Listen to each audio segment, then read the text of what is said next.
Hej allihop! Det är Sandra här.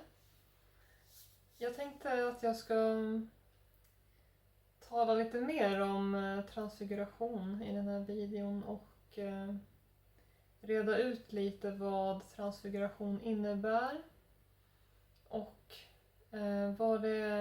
hur transfiguration kan skilja sig från energihealing som till exempel reiki. Jag kände att jag behövde göra en sån här video för att jag har fått en del frågor från vänner och bekanta. Vilket är helt naturligt. När vi kommer i kontakt med något nytt, att vi kanske gärna vill veta lite mer vad det handlar om. Såklart. Så jag tänkte jag ska ta och reda ut lite för er här nu. Vad jag menar när jag säger transfiguration.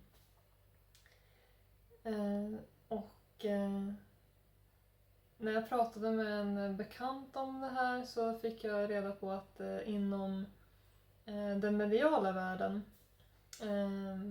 när man arbetar som medium i kontakt med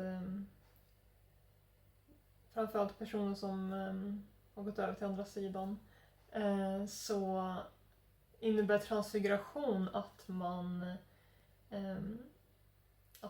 som medium, och rätta mig om jag har fel, men så förstår jag det på hennes beskrivning, att man uppnår ett tillstånd där man går in i ett medialt tillstånd där man kan framkalla en andes ansikte eller anletsdrag framför sig så att de visar sin fysiska form eller den fysiska form som de vill visa sig i framför mediumet.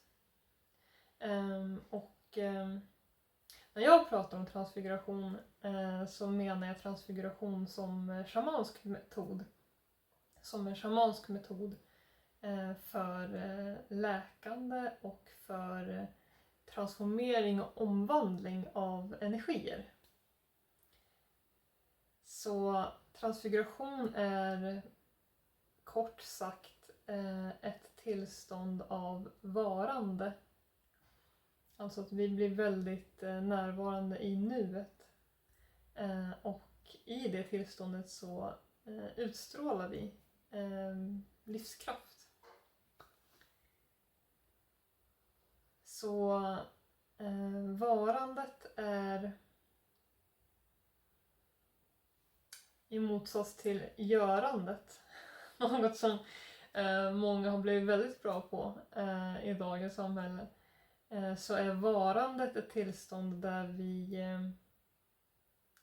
är mycket närvarande och medvetna om det som är, bara det som är just nu.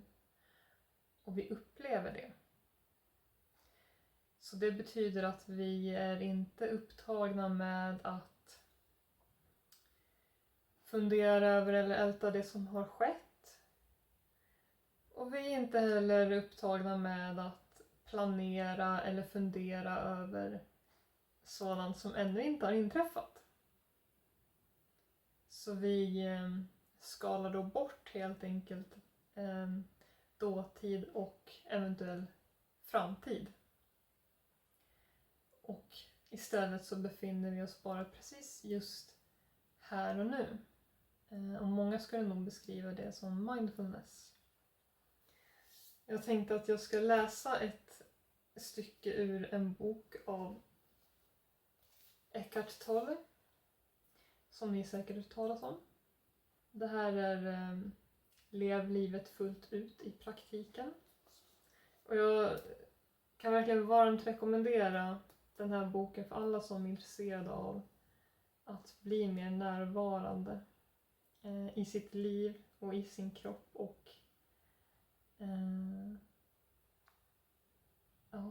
bli mer medveten om sin varelse och sitt varande helt enkelt. Eckhart Tolle är verkligen en mästare på att beskriva just det här med att vara närvarande i nuet. Så det är därför som jag vill läsa några citat av honom För att han beskriver så bra det här som vi är ute efter när vi talar om varandet och att vara närvarande och medveten i nuet. Så han talar om det tidlösa medvetandetillståndet. När varje cell i kroppen är så närvarande att du kan känna hur livet vibrerar där, och när du i varje ögonblick kan känna detta liv som varandets glädje, då kan du sägas vara friad från tiden. Att vara fri från tid är att vara fri från det psykologiska behovet av det förflutna som stöd för identiteten och framtiden för hoppet om tillfredsställelse. Det innebär den mest genomgripande medvetande förändring du kan föreställa dig. Han skriver också om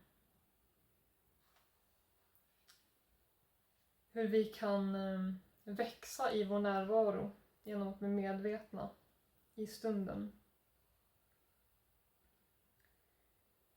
Det är viktigt att du börjar föra in en större medvetenhet i situationer då allting flyter relativt friktionsfritt. På det viset växer din närvaro, och då skapas ett energifält med hög vibrationsfrekvens inom dig och omkring dig. Ingen omedvetenhet, negativitet, oenighet eller våldsamhet kan överleva i detta energifält. På samma sätt som mörker inte kan överleva i närvaro av ljus.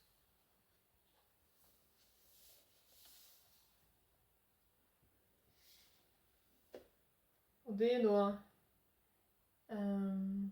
utgångspunkten för transfiguration. Att vi blir väldigt medvetna och närvarande i nuet. Och att vi befinner oss i tillstånd av varande. Och varandet är just det att bli medveten om sin egen varelse, om sin egen livskraft. Och det är den känslan av din egen närvaro som Eckhart Tolle beskriver, som byggs upp och växer ju mer vi fokuserar på den. Och det är ju något som vi kan uppleva när vi är väldigt närvarande genom mindfulness eller genom meditation till exempel. Och att vara närvarande i nuet, det har på det här sättet, det har stor betydelse för hur vi skapar generellt, hur vi skapar och formar vårt liv. Det har betydelse för hur vi uppfattar oss själva och vårt liv. Och det går hand i hand med varandra. Och när vi är fullt närvarande så blir vi ljuset i världen. Man kan säga att det är ett tillstånd av upplysning. Eller snarare det är det som upplysning är, att vara medveten. Och att vara i det tillståndet är något som vi övar upp. Så att i början så kanske det inte är så enkelt att vara medveten hela tiden, utan vi kanske lyckas vara det under korta stunder, då och då, under dagen. Men ju mer vi fokuserar på det här tillståndet, ju mer vi övar på det, desto mer växer och desto snabbare så kan vi också stilla vårt sinne, och vi kan enklare bli mer närvarande och mer medvetna om nuet. Så transfiguration är att genom medveten närvaro utstråla livskraft, alltså skina vårt ljus. Det är något som är väldigt enkelt att göra. Det är inte komplicerat, utan det är snarare så att du behöver bli medveten om det. Så du blir medveten om ditt eget varande och din egen närvaro. Och det är då du väldigt enkelt kan välja att utstråla. Och Sandra Ingerman, som är shamansklärare, jag har nämnt henne i några av mina andra videor om transfiguration bland annat.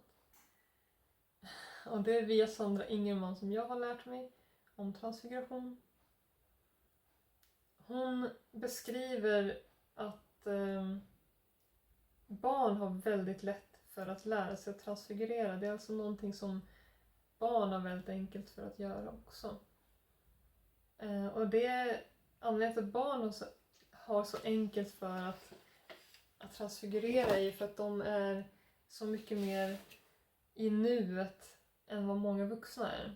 Och barn är också mycket friare från de barriärer eller blockeringar som många av oss har accepterat som sanningar när vi har kommit upp i vuxen ålder. Så vi har kanske lärt oss, eller vi har fått höra att höra alldeles för mycket som inte är sant, helt enkelt, som att vi inte räcker till, eller att vi är för mycket, eller att vi inte bör synas och höras och skina vårt ljus, helt enkelt. Mycket sånt. Men barn, de har inte de barriärerna. De är ofta mycket friare från de barriärerna. Och de är som sagt mycket mer närvarande i nuet. Och redan mycket friare från illusionen om framtid och att vara fast i det som har varit. Så barn vet ofta på en gång vad man menar om man säger till dem eller ber dem att skina som en sol eller stråla som en stjärna. För att det kommer naturligt för dem på ett helt annat sätt. Men som sagt, den goda nyheten är ju att alla kan transfigurera. Det handlar mer om att låta allt det där, alla de här tankarna och alla de här barriärerna falla bort. Och det gör de naturligt när vi är närvarande, när vi fokuserar på nuet och vi är medvetna om vår egen livskraft och livsenergi. Så det räcker faktiskt med att vi fokuserar på det. Och du kan prova det här någon gång genom att bara lägga dina händer på ditt hjärta och sluta ögonen ett tag. Bli medveten om dina hjärtslag. Och fokusera på ditt hjärta. Prova bara gör det här några minuter.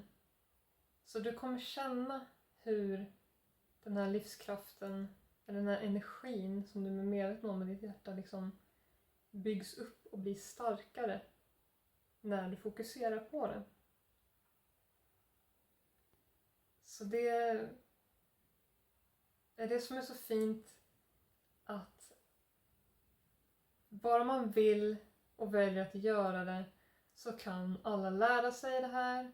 Alla kan bygga upp en mer medveten närvaro. Och alla kan uppleva hur det känns att vara ljus, att vara kärlek. För det är det vi är i grund och botten.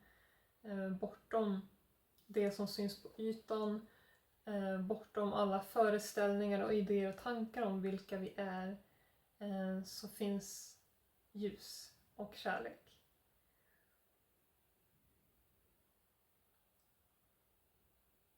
Så ju mer vi fokuserar på det här, desto enklare blir det att göra det, som så många andra andliga övningar.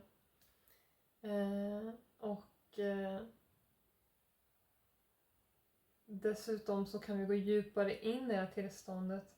Och när vi går djupare in i det här tillståndet så kan vi också bidra till ett djupare läkande för oss själva och för omvärlden. Så när vi då befinner oss i transfiguration,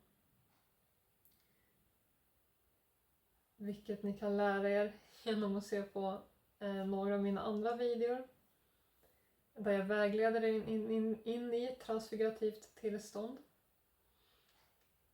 Vilket mycket mer, det handlar helt enkelt om att du kapitulerar inför din egen närvaro och tillåter dig själv att utstråla den här livskraften, den här livsenergin, den här kärleken och det här ljuset som du är. Så när vi går djupare in i ett transfigurativt tillstånd, i tillstånd av varande, då kan vi också börja absorbera en högre grad och en större mängd av det här ljuset i våra kroppar. Så för våra kroppar, till och med på cellnivå, gör faktiskt det vi ber dem att göra. Vi kan genom vår sinnestillstånd påverka vår kropp väldigt mycket. Och det här är ju bevisat genom till exempel sjukdomar som psykosomatiska, och inom den shamanska världen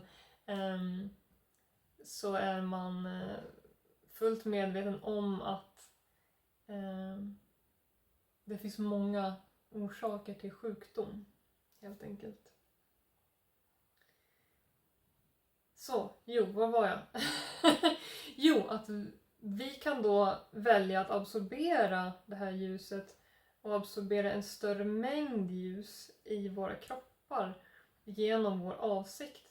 Så kan vi välja då att med hjälp av det här ljuset läka vårt DNA, och vi kan läka våra celler, vilket då i sin tur såklart läker hela vår kropp. Och det är då genom att fylla oss med mer ljus. Och det här ljuset, det tar aldrig slut. Och det är ren villkorslös kärlek. Varför är det? För att det är det som vi är i grund och botten. Vi är ett med universum. Vi är ett med källan till allt liv. Med det gudomliga. Oavsett vad du vill kalla det här, så är man framförallt inom shamanism, men inom många perspektiv medveten om att vi inte är separerade från varandra eller från universum, utan att allting hänger ihop. Allting i grund och botten är samma livskraft, samma livsenergi. Och då kommer vi enkelt över till att transfiguration påminner en del om energihealing, såklart. För det är att vi arbetar med ljuset, vi arbetar med vår energi. Så det liknar ju till exempel reiki, där vi också är medvetna om vår anslutning till universum och till gudomlig livskraft, kan man säga. Men en stor skillnad är ju, till exempel så behöver du inte fokusera på din andning på samma sätt som man gör mycket inom reiki. Och en annan väsentlig sak med transfiguration är att vi arbetar inte med att skicka eller sända eller manipulera på något vis överhuvudtaget. Utan det handlar om att vara helt och fullt det här ljuset på ett väldigt medvetet sätt. Och som sagt, som jag var inne på tidigare, det handlar mycket mer då om att vi kapitulerar inför det tillståndet av varande och inför det ljuset, så vi fyller upp oss själva med ljus. Och när vi då är fulla med ljus så blir det naturligt att det flödar från oss. Så det är inte något som vi tvingar oss in i eller på något vis skickar eller sänder, utan det är ett naturligt flöde och en naturlig utstrålning av ljus snarare. Så med det sagt, så vi kan ändå läka med hjälp av det här ljuset genom att vi håller en plats eller en varelse eller en person i åtanke. Vi håller dem i ljus och vi ser dem i ljus. Och det räcker. Så att vi behöver inte anstränga oss på något vis eller skicka till någon eller så på det viset, utan det räcker att ha den här personen i åtanke samtidigt som du befinner dig i ett transfigurativt tillstånd. Och en annan viktig del i det är också att vi ser, så vi kan vara i ett transfigurativt tillstånd och så väljer vi att se personen eller platsen i ljus. Vi väljer att se dem i deras egna ljus och deras egna skönhet och deras egna gudomlighet, om man så vill säga. Så vi ser bortom alla ytliga fasader eller alla eventuella uppfattningar vi har om dem. Istället väljer vi att fokusera på att se skönhet, kärlek, renhet, ljus. Och då befriar vi ju omedelbart både oss själva från allt som inte är det, helt enkelt, och alla inblandade. Så det är en väldigt viktig del, en väldigt viktig grundtanke med transfiguration är att se genom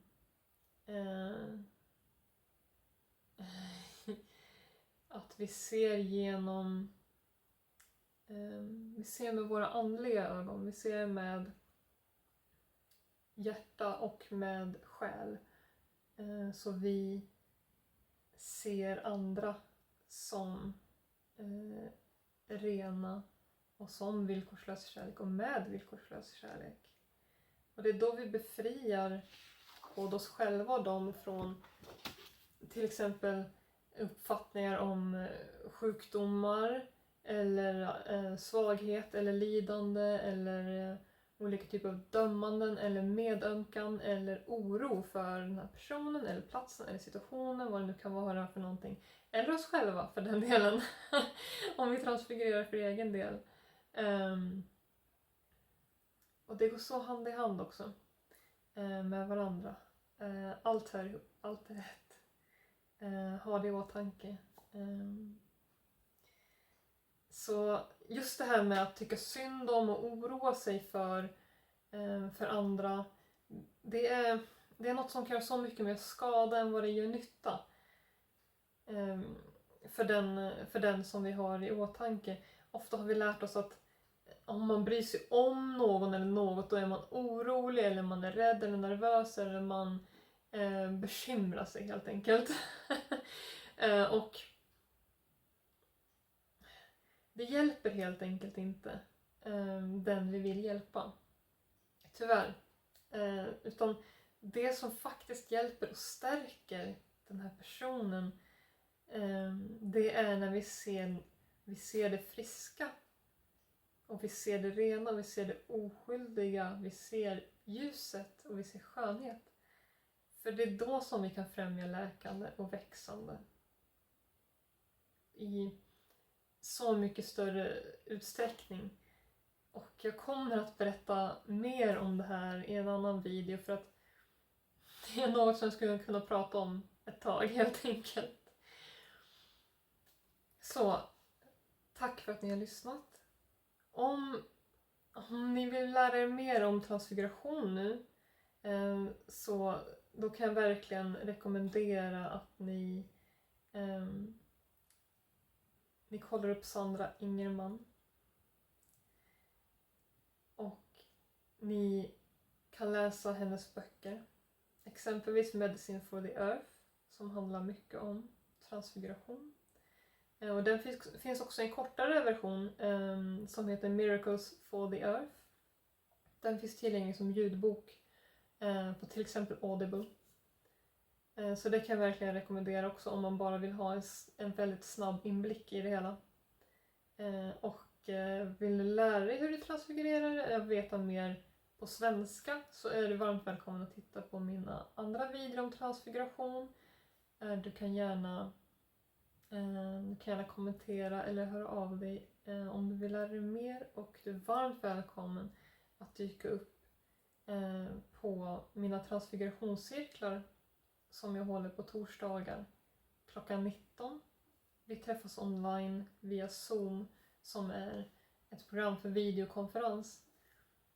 Så du behöver ha hörlurar och du behöver ha en telefon med kamera, så är du redo att köra igång. Så, torsdagskvällar klockan 19 så träffas vi och transfigurerar i grupp. Vilket betyder att jag håller rum för cirkeln och jag vägleder er in i ett transfigurativt tillstånd. Och därefter så jobbar vi med transfiguration på olika vis för att läka oss själva, för att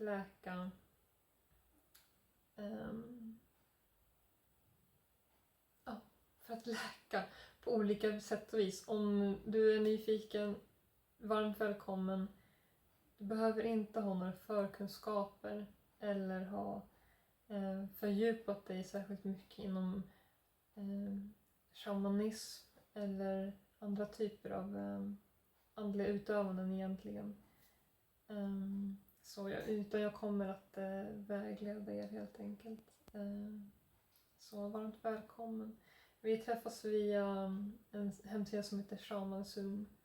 Och alla länkar till videor och till Shaman Zoom och så vidare kommer jag att lägga i beskrivningen av videon här nedan. Så tack så mycket. Ta väl hand om dig.